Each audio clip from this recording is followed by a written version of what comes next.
right, we're on the home stretch here.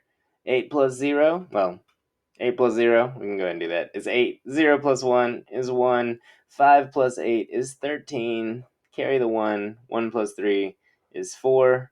And just like that, we have the same answer on both sides. Sorry about my spacing over here. I messed up a little bit, but that's all right. So 4,318 was what we got with the algorithm. 4,318 is also what we got with the area model. Now, things to notice really quick. It's kind of interesting. All right, so 4 times 7, you did 4 times 7 over here. That was 28. 4 times 7 was 28, right? And then over here, you did 4 times 2. That was the same thing as 4 times 20. And we did get that 80, right? But then we added 2 more to it. So you don't see, we did get this 8, but you don't see 10 over here. But it's in there. The next thing that we did is we did 4 times 1. And that was 4 times 100. So there's 400. All right. So once again, we didn't do the plus 1 over here, but it's in there. All right. So the next thing that you did was 3 times 7 on the algorithm. Over here, that was 30 times 7. You got 21.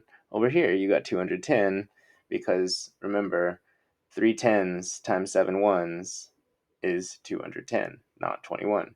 But when you use the algorithm, all you have to do is 3 times 7, and you can use 21 instead.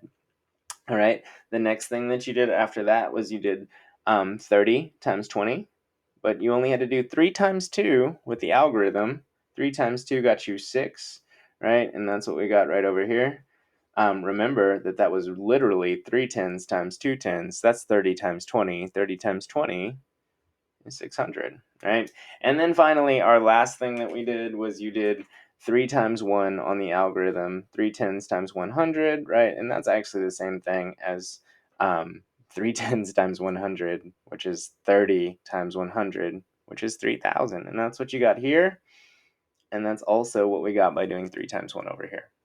So remember that, like, as you do the algorithm more, I've only done this to show you on the side that the hardest math that you're doing is, let's see, what was the hardest? Maybe the hardest fact that we had over here was 4 times 7, right? The largest math you're doing, the box method, is 30 times 100. So, I mean, that's significantly bigger. You do have 4 times 7 over here, and you have 4 times 7 over here. So, remember, if you can learn the order that everything goes in, bottom ones times top ones, bottom ones times top tens, bottom ones times top hundreds, second line, ones place 0, bottom tens times top ones, bottom tens times top tens, bottom tens times top 100s, then really all you have to do is 1, 2, 3, 4, 5, 6 multiplication facts. To get the answer, 4,318, we literally did 4 times 7, 4 times 2, 4 times 1, 3 times 7, 3 times 2, 3 times 1. So that's pretty cool. And that will also help us when we get to bigger numbers. One day you might have to multiply in the thousands, 100,000s.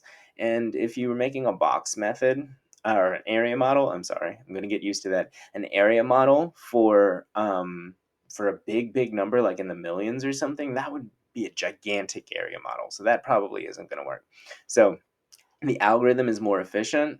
So I really want y'all by the middle of the year to be confident with this. Some of y'all might already be confident with it, but you can practice. Practice will help. All right.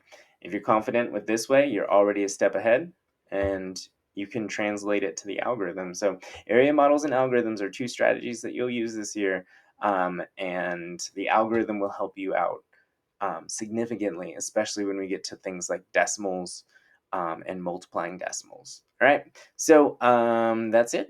I hope you have a good one. Care to say anything, Groot? I am Groot. All right, I guess that's all he's got to say. I'll see y'all later. Have a good one. Bye.